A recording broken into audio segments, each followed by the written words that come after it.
Hi everyone, welcome to another episode of Second Act Actors. I'm your host, Dr. Janet McMorty, and I was and still am a medical doctor simultaneously trying to pursue a career in acting. Before I introduce my guest this week, I wanted to let you know about a really cool class online that's starting up next week.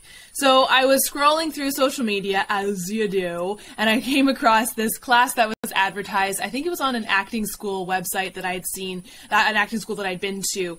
And, you know, I wanted to do some research before I came on here to talk about it, just in case it's a scam. I don't want anyone to get scammed because there's so many scams out there, especially for actors. Oh my God. So I did my due diligence and I researched it and I said, oh my gosh, this class sounds really, really great. I've never heard of a class like this before. It sounds super unique. So I reached out to the creator of the class, the teacher of the class, Oliver, and told him I really liked his idea. And he said, oh, would you mind talking about it on your podcast? I said, absolutely. Again, he's vetted by a lot of really fantastic professionals in this industry, both in Toronto and Montreal. Again, this is an online class, so you can take it anywhere in the world. So he wrote out kindly a lovely introduction to his class that I'm going to read for you today to promote it because it sounds like a really cool idea. And it also ties in really nicely with my guest this week for sure, but my guest next week for sure. So here it is. This is what Oliver wrote, the creator and instructor of this class. So, are you tired of waiting for your acting career to start? Duh. Are you not being submitted for the right roles? Most of us. Do you feel like the industry hasn't seen you yet? Oh my God, how much of a struggle is this? So stop waiting and start creating. Now, okay, how often have you heard this as an actor? Oh, if you're not getting the roles you want, make the roles for yourself. Well, how the heck do you do this, okay? So, Oliver Ward is the expert when it comes to helping actors create and produce their own work. He's been creating his own content for over 20 years, and he's made all the mistakes so you don't have to. Oliver has designed a course for you to take from a blank page to the full produced 5-minute short film in 10 weeks. 10 weeks. When you create a short film, you're creating your own opportunities. The opportunity to play the role that you want to play. The opportunity to tell the story you want to tell. The opportunity to show the industry who you are. For your business and for your brand, it is the best networking tool. In an energetic sense, it's showing and telling the universe what you want. Another acting class, another headshot, another meeting with your agent will not change your opportunities the way that creating your own work will. Look into any of your favorite actors' careers and you find at some point that they created their own work. You can do it at the beginning of the career, mid-career, or even as an established actor. In any scenario, it's a game changer. It's a career accelerator. So again, that was written by Oliver, but I could not agree more. Again, I'm going to reiterate, how many times have you as an actor heard, you need to create your own work if you want to get the roles that you want, and then you're like, how do I do that? And then nobody tells you, and then you're paralyzed and you don't do anything, and you just sit around waiting for the auditions to drop in your inbox, which sometimes they do, sometimes they don't.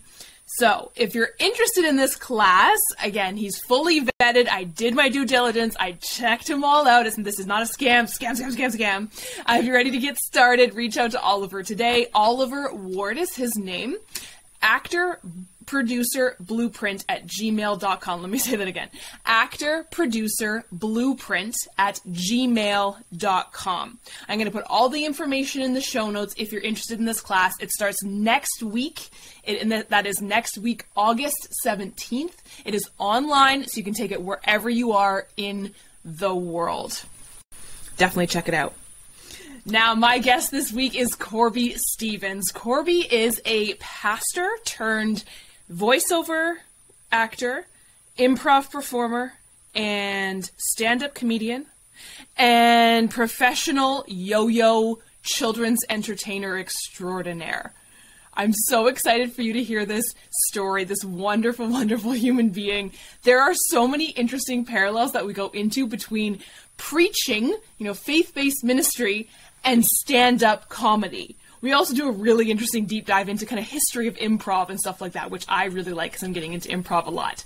Please enjoy Corby Stephens.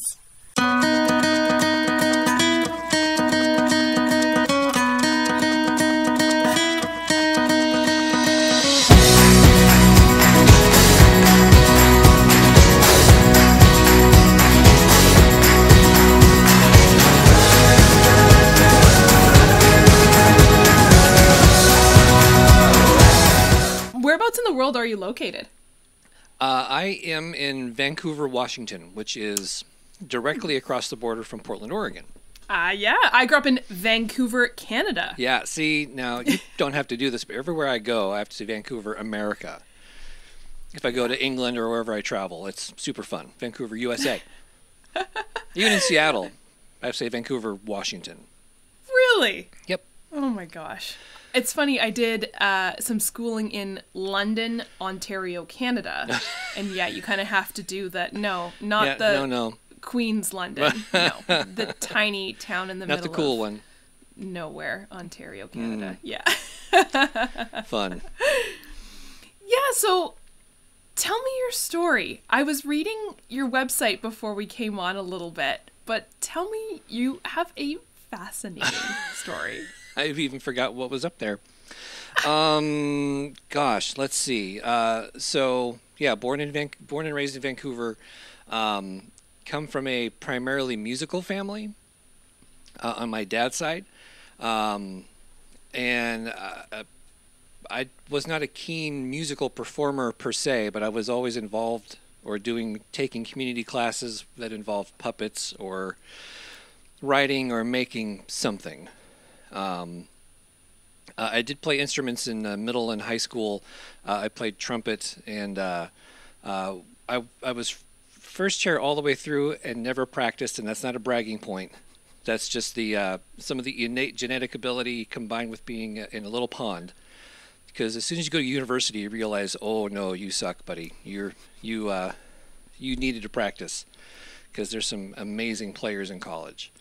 But in high school, I decided to get into drama class the last 2 years of school, and that was really fun because the teacher had recently embraced using learning improvisation to learn how to act. Instead of just improv for its own sake, it was we're going to use this as a tool to become better actors.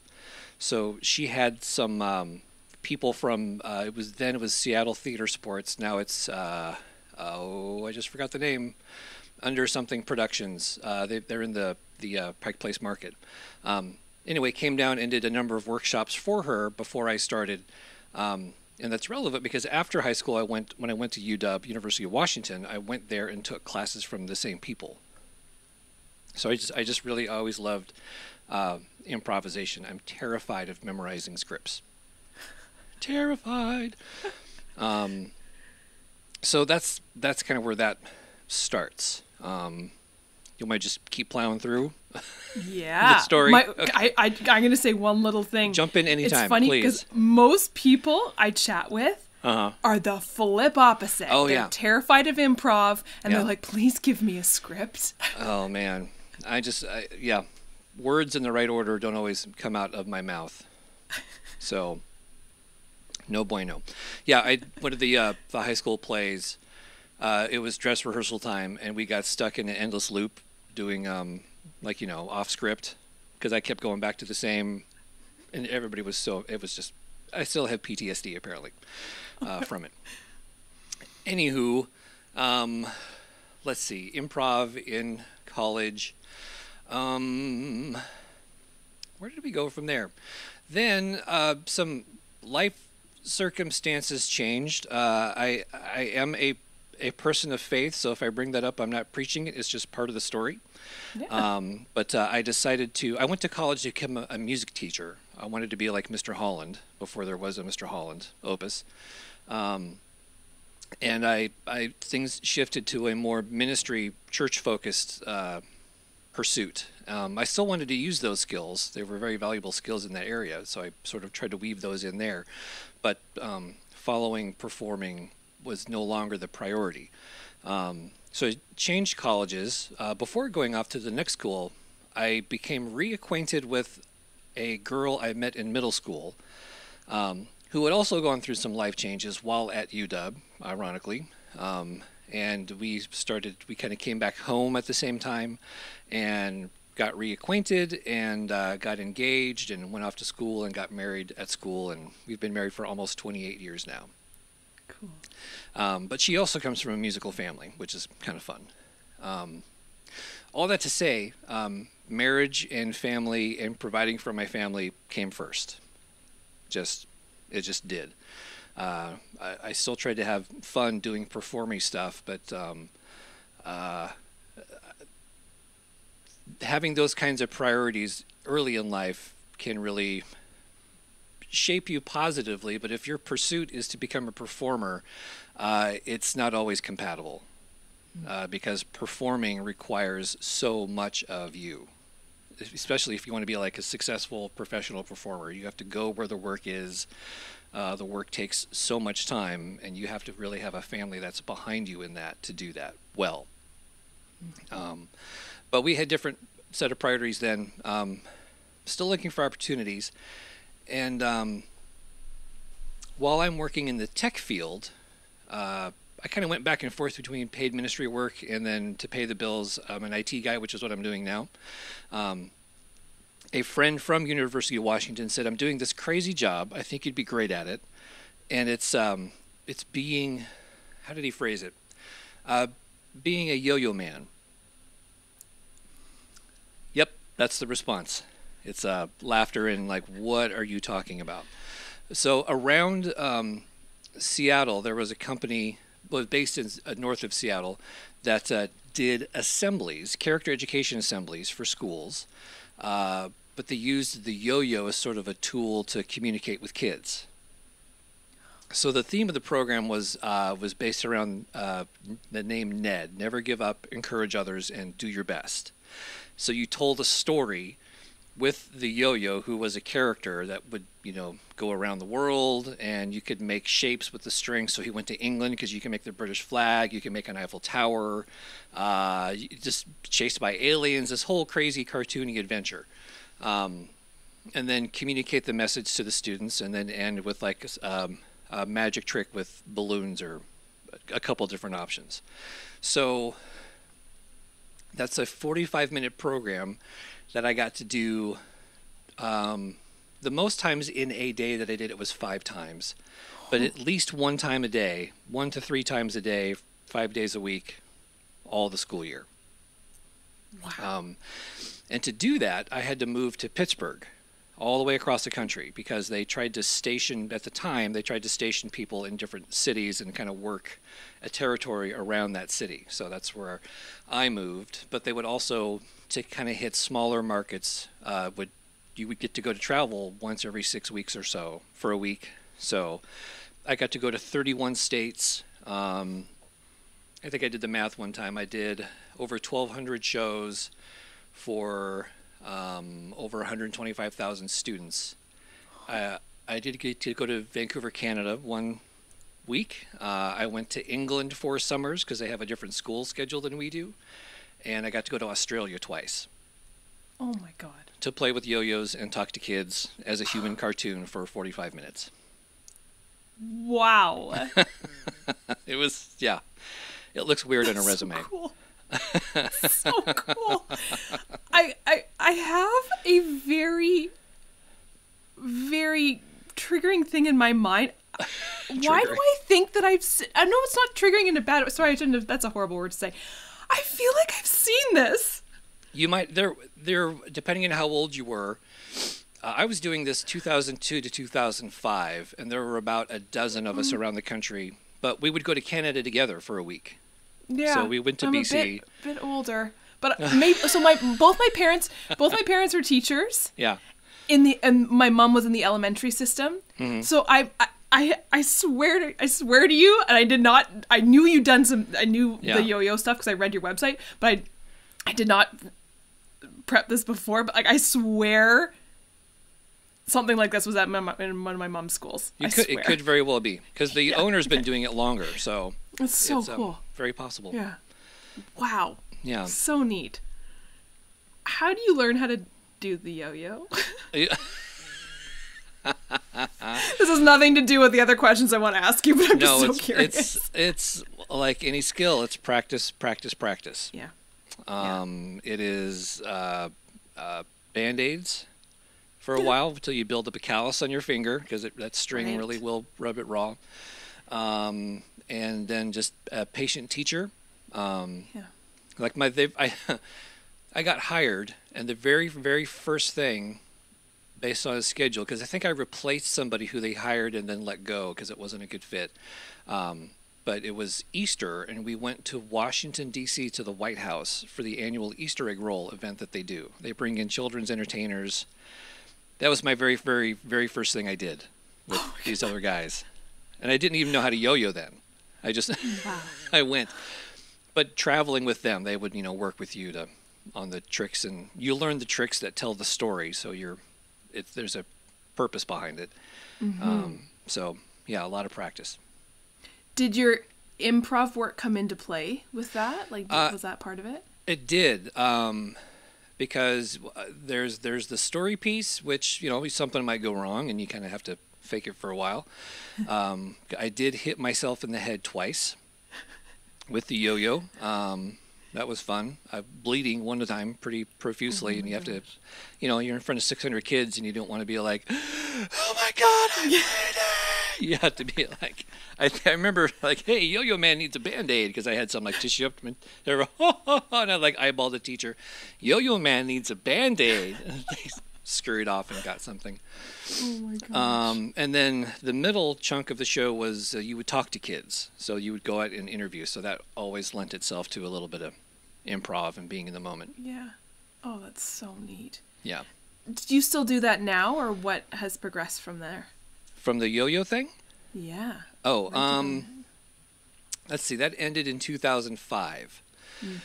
So a couple more moves around the country involving some ministry stuff and some IT stuff. While we were in one town for 7 years, while I was pastoring a church, my kids, who are now in their oh my gosh, my son just had his 26th birthday. Their sort of middle high school years got involved in the community theater, as my wife did too, and I kind of on an auxiliary basis got involved because, again, I'm terrified of memorizing. But I would kind of go in and consult and do improv workshops. I think I really like that more, helping people discover how to do it. Not like instructing and telling do this, do that, but like let's find it, let's learn it, and you discover your own rhythm. So it was kind of always there, involved in some level. Most recently, the two more intentional things I've tried to do are get into voiceover work, and I finally, this is where the second act stuff comes into play, doing voiceover work and taking a stab at doing stand-up comedy, based on some friends who also took a stab at it. So, nice. Yeah, that was interesting. Pre-COVID. And then the COVID. Yeah. And then, yeah. What brought about your interest in voiceover? I have always, well, let's see. There's kind of a crossover between voiceover and stand-up. My dad, in addition to having lots of music records, had a number of comedy albums. So, like Steve Martin records, which was his stand-up, but also like Cheech and Chong records, which were sketches. There was a Jonathan Winters album. There was a George Carlin record. So, hearing comedy, hearing delivery. I loved cartoons. Okay, I'm one of those people who I like the making of better than I like the thing itself. So I grew up on Star Wars. I loved the making of Star Wars probably more than the actual movies. So I like seeing how the sausage is made. And so when it comes to cartoons, voices fascinated me. Mel Blanc, how did one guy do all of those Warner Brother voices? Astounding. And then, cartoons were huge for marketing, mostly in the 80s and 90s. So I loved voice stuff. Even commercials, because you could act without having to, you had a script in front of you. You could still play and have fun. You could be in your pajamas if you wanted to. It always intrigued me, but I didn't know how to get into it, or how do you do that when you live in Vancouver and all that stuff's in LA and New York and now Dallas and Chicago. So I went through a what do you call it, class online thing through a thing called Such a Voice. And I got paired up with a great teacher because you can learn commercial focus or you can learn animation focus or both. So I did the both route. This was when COVID hit, so I also had the fun extra time to build a voiceover booth in my garage. I don't build stuff. I have a circular saw and a drill and YouTube. And so I built a booth. It's still standing. It never collapsed. Pretty soundproof. And I say tried to get into that because by the time I got into it, it's pretty saturated world. I should have done it 5 years ago when I heard about it first, but it's pretty competitive. There's a lot of work to be done, but the more saturated it is, it also means less pay. And if you're willing to kind of get your feet wet and try to build a foundation with making less and you have the time because you have another job, then you can probably do it. But you're not necessarily going to get that Ace Hardware commercial deal or national campaign or even necessarily a local one, because that also depends on where you live. So all kinds of factors for voiceover. Yeah. What do you find is the similarity between that and your stand-up that you're doing now? The stand-up was not currently doing it. Again, COVID hit and everything closed.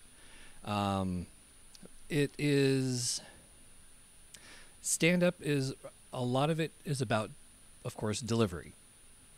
It's phrasing and pacing and timing. So a lot of voiceover when it comes to like commercial ads is the same thing. It's very deliberately written. It's written very focused with emphasis in certain spots. So it's, as far as delivery goes, it's very similar. Obviously you're writing completely differently, but some of the performance skills are very similar. You said you worked in like faith-based ministry. Yeah. Would you call it, excuse my total ignorance here, like as a pastor? Uh-huh. Like a preacher? Is that the right Sure. word? I'm Yep. so sorry. Yeah. There have to be some pretty big parallels between that and stand-up. Oh, yeah. Oh, for sure. Yep. Yeah. Yeah. So if you could say that I performed for 7 years once a week, if not more. Right. And the way I would teach or preach was fairly loose. There are some people who will write out a full script and read from that script. I was more of an outline-based person, so I had sort of things I wanted to say and highlight. But in fact, I was just talking to my wife about this the other night because we were watching somebody on TV who was reading, or on YouTube, reading from a script. And I said, "Do you like the script reading kind of preaching, or do you like the not?" She says, "Oh, the not," because as you are talking to people, you are seeing how things are landing, and as you see how things are landing, you might shift how you say things or even what you say to better get your points across. So there is some improvisational skill there, but it really is the better you know your material, the more flexible you can be. A lot of people think it's the opposite. If you just have a few notes and you kind of freewheel and say whatever you want. If something goes off the rails, you're like, I don't even know what to do next. Right. But the better prepared you are. I think that's why I like stage performers, when something happens and they can go off script in character for a few moments and then get right back in because they know the material. Mm-hmm. So there's a fair amount of crossover there. Yeah. Anything else that you've noticed from your careers that you had prior to this that you've been able to transfer over? both, I know you mentioned you worked in tech as well too. Anything else that you've noticed have been kind of transferable skills, or at least things that have helped you kind of push forward in this new second act? People skills for sure. Yeah. Talking to people, dealing with people, listening to people. It's one of my favorite quotes about improv from a Canadian brother named Keith Johnstone from the Loose Moose Theater, I think in Saskatchewan. I could be totally wrong. He said that improv is not about being funny. It's about listening, responding, and letting the comic moments take you by surprise. So learning how to listen and then being able to respond in that moment, those are just huge life skills. Like, I think if more people could shut up and listen, I think a lot of situations in our lives would be a lot better, because we'd be able to respond more appropriately and then maybe have a laugh about it. Who knows? Yeah. So those kinds of skills have definitely been transferable. Even in IT, you can be in a panic because this very important email can't be sent out, and it's okay. Let's calm down. Let's people workshop this, and then we'll tech troubleshoot it, and everything will be fine. Yeah. Is there anything that's been, besides how saturated the industry is, but anything else that's been surprising for you, kind of getting into the more VO world? Surprising. There's a lot more stuff out there to do than I would have thought of. I've been sort of, when I completely dove into trying to do VO, I signed up and paid for some of the larger services where jobs are listed. Voices.com, voplanet.com. These aren't commercial pitches. These are just the places. Voices 123. These are places where you are the better paying jobs. But if you go to places like Upwork or Fiverr, I don't know how people make money doing this, but there are lots of jobs for doing like YouTube voiceover videos. So like a lot of the 10-minute videos that are about a particular athlete or who knows what, they're kind of like little mini news pieces, but they're not really news. They're just stuff people are interested in. They need a voice, and so they'll pay not a whole lot, but something to do it. And the more optimistic mindset would be, well, maybe somebody will hear that, and that will lead to something else. Mm-hmm. So, yeah, surprising. For me, the surprising stuff might be more of what I learned about my own sound and my own voice, and limitations, I suppose. The more you listen to your voice, the more you recognize you do have an accent, no matter where you're from. So, like, yep, I definitely have a West Coast. Some jobs actually list a Portland accent. Like, what's a Portland? I don't even know what that is, but I'm pretty sure I have it. Yeah, weird.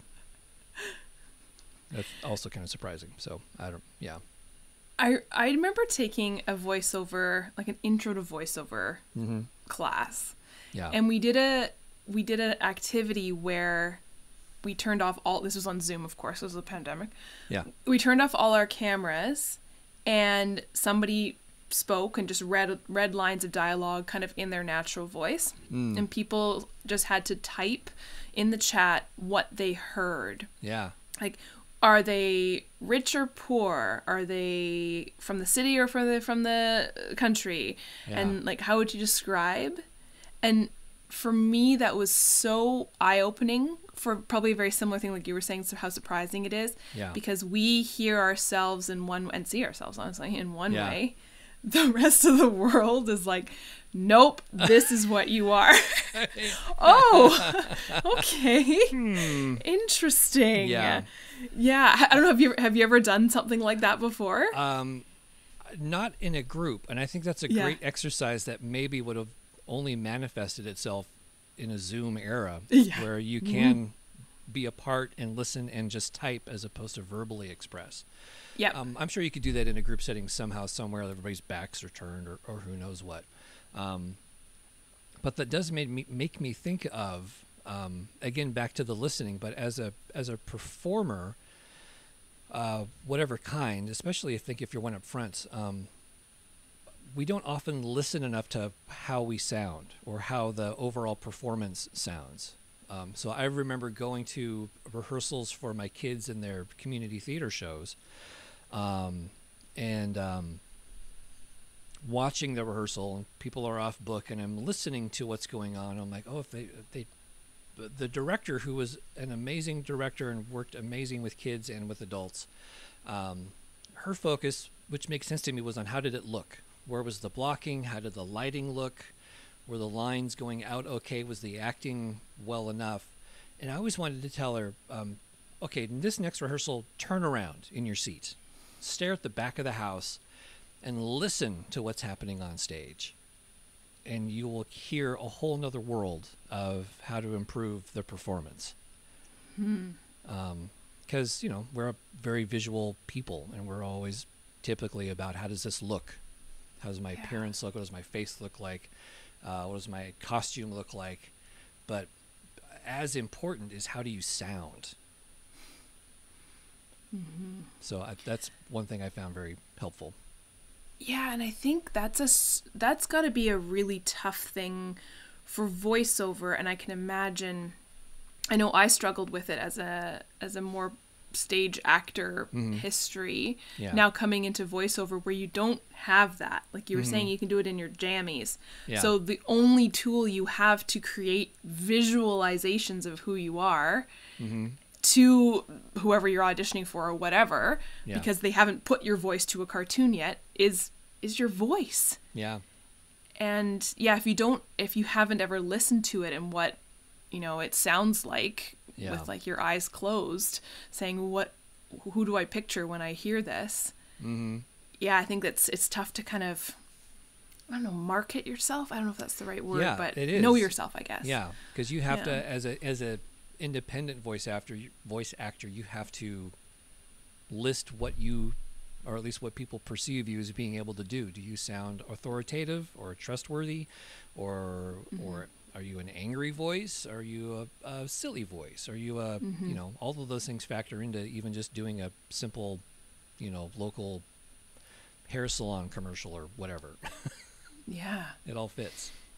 And so do you find, for you personally, how do you help grow that? Is it training that you've been doing, or what do you do to help grow that identity? I would say that some of the work you'll get as a voice actor will be like you audition, they send you a script, and and you can send them like 3 different takes of that script, so they have something to play with. Or it will be a live directed session online, which a lot of people, I think, prefer to do. So you will get immediate feedback on it as to what they want you to try or how they want you to sound. And the good ones will help you find it. Sometimes it's just a matter of like, look, just say it like this. And that's fine too. You have to be, I think on my website it says, my mindset is to serve the script. So it's not about me, it's about your product. So I want to make that sound good, even if you have to treat me dumb and tell me how you want me to sound. That's fine. Yeah. So there's a bit of selflessness involved too. Yeah, and I think that's really important. It's funny, I was just having a conversation with a stunt performer about the same thing, is that we kind of are a bit narcissists because we are the product. Yep. And so we think it's like me. No. The goal needs to shift to the customer, right? That's what it is. Yep. Yeah. Yeah, that's one of the things that we did well in improv was an ensemble mindset. It's my job to make everybody else look good. And if everyone's doing that, everybody looks good. Yes. So bringing that to voiceover or to whatever performance, expression you have I think is also very important. Yeah, absolutely. Do you have any other advice for people who are interested in pursuing a career in voiceover or just doing a career shift in general? So much of that really depends on phase of life. Are you married? Are you single or divorced? Do you have kids? Do you have grandkids if it's, second act? Or people my age who have grandkids already, so that's like still blows my mind, but okay.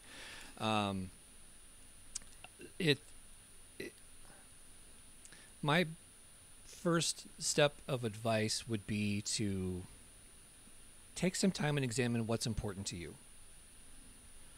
And then work your performance desire into that as opposed to making everything else work around your performance desire. Because most of us at least, are part of an ensemble in life. Family, coworkers, friends. And it comes back to that, making other people look good. And hopefully you have people around you who want to make you look good and will, sacrifice or, enable you, help you to do that, at least for a time. My whole thing is try it. Like I tried voiceover. I'm still trying voiceover. I tried stand-up and I learned a lot about that. Don't go into it thinking, I'm going to do this forever. I'm going to be great at it. Like give it a shot and keep trying until it stops being fun. Could be an approach. I think that's great advice, honestly. Yeah. You have mentioned your family a couple times. How would they describe what you do? Gosh. They would describe it as, well, by now it's just, that's just dad being dad. That's just him. I'm. A lot of people get the impression that I'm very outgoing and very, very loud and very silly all the time. On all of those like personality tests, I peg the introvert scale. I'm normally on my own, just very shy, not shy, very quiet. And I get charged up by being alone. I get my energy, my batteries recharged by being alone, and they get drained by being around a lot of other people. But when I'm in front of people, it's totally different. There's no one's taking anything from me. That's me giving out. Showing my age. Johnny Carson, who used to host The Late Show here on NBC in the States, said that he feels more comfortable in front of 10 million people than in a room of 10 people. Oh, interesting. And I understand that. Yeah. So I'm not the life of the party. Nobody would ever describe me as that, unless somebody needs to be because something dumb is happening. And okay, let's lighten this up a little bit. Yeah, they would say, oh, he's on. Oh, now he's not on. It's a switch. Yeah. Sometimes. Interesting. I like that idea of, performing in front of people. Like there's nobody taking anything away from you. I love that thought, right? You're giving to them, right? Yep. I love that. That's a selfless kind of performing. Yeah. And a lot of what we see, and a lot of, at least annoys me personally, is people who want to perform because it's mostly about them taking something. Like doing kid shows or doing performing stuff, there is a sense of satisfaction in it. Of course. There is. That's why else would you do it? But I like to make people happy. I like to make people laugh. That's the giving part, and there is an amount that comes back from that experience, as opposed to purely, look at me, I'm an amazing performer. Yeah. Give me your souls. I don't have that time for that. Well, and I think if that was the sole purpose, that would be the probably number one cause of why people would either stop doing this or burn out from doing it. Yep. Because there's no way, if that's the pure fuel for your fire, that doesn't exist, right? That's You're not going to get that constant positive affirmation at you. Very rarely, yeah. Yeah. And if it stops, you're just going to get disappointed and depressed, and then you'll quit. Yep. So there has to be another motivation. Yeah. And it has to be extrinsic to you, I think. I totally agree. Yeah, it's a giving thing. Yeah. Is there anything you're looking forward to this year, now that we're kind of coming out of, fingers crossed, the pandemic? I am looking forward to maybe trying stand-up again. Because when I took a class in Portland, and it was a great class. The teachers were great. It was after the class that was hard. Doing comedy it's not about necessarily like, it's funny. It's not about being funny. It's about, what am I saying? To feel successful at it, you have to find your audience. And what I mean by that is, Brian Regan, comedian, to me is one of the funniest people on the planet.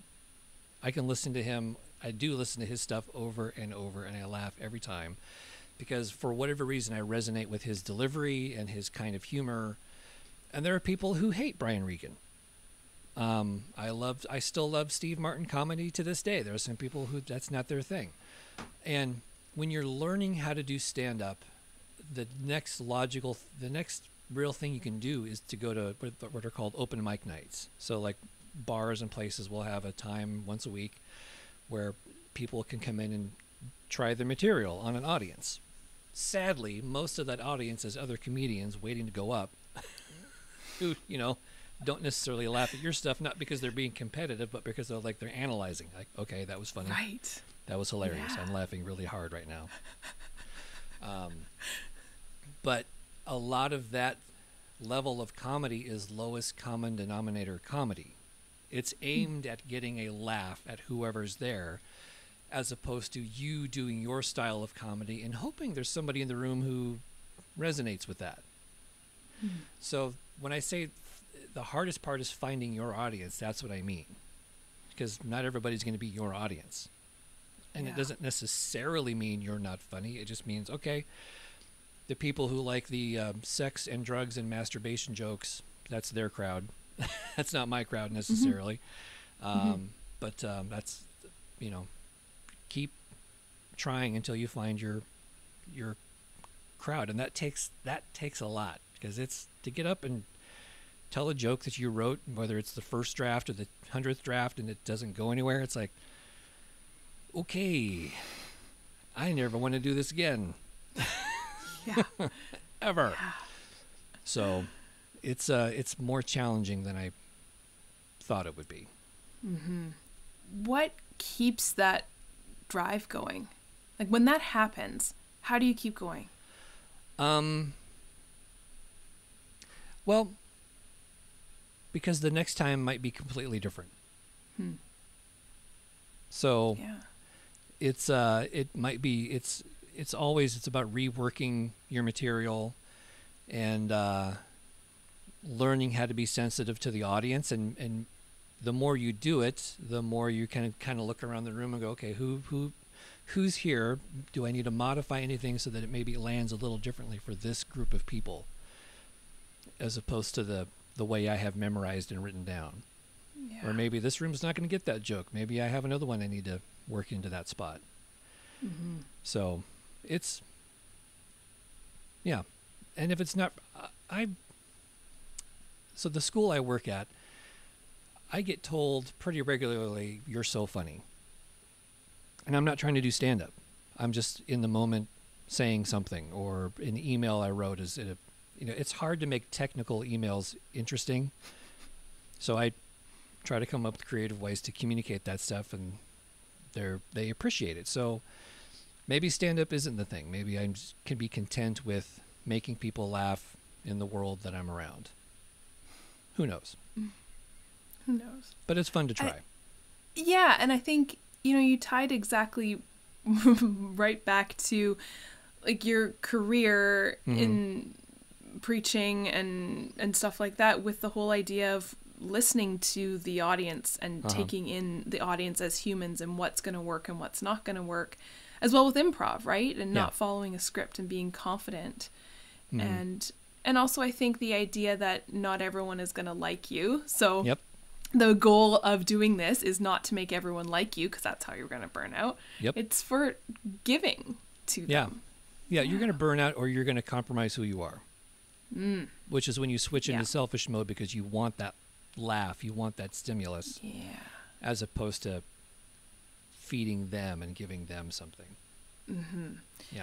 And that, again, that kind of like ties into what the conversation you were saying you had with your wife about like who's funny, who's better, scripted versus not scripted. Same thing, like who's people who don't compromise their values and kind of, I think, would probably be quote unquote funnier or just more entertaining to watch, right? Just because there's a confidence there's a comfortability there's a human there, not trying to people please. So interesting. Comedy's so interesting, I think. That's where I love the behind the scenes stuff. Like, you see interviews with Jerry Seinfeld or comedians talking to comedians about their work, and they're so different, but they have found their style and their audience. And, someone who goes to see Dave Chappelle is not going to go see Jerry Seinfeld necessarily, or vice versa. But they're buddies and they can hang out, and they each do their thing well. Yeah, there's a respect there for craft, and absolutely. Like Jerry never swears. He thinks you don't need that in stand-up, so he just doesn't do it. Good for him. And finding your audience, finding your own self, what makes you a person, like not necessarily what makes you funny, but what makes you you and what you want to share. I love that. Any final, this has been filled with words of wisdom. Any final words of wisdom? I haven't had many people chatting about comedy. Comedy's such a, I'm going to reiterate, it's what a beast, right? It's just, it's a huge animal.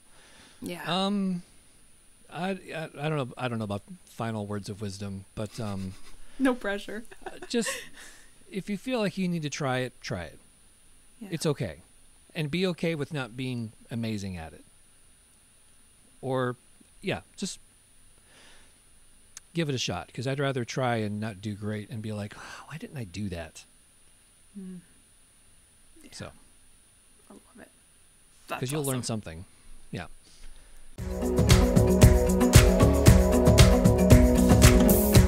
Thank you, everyone, for tuning in, and thank you, Corby, for being my guest this week.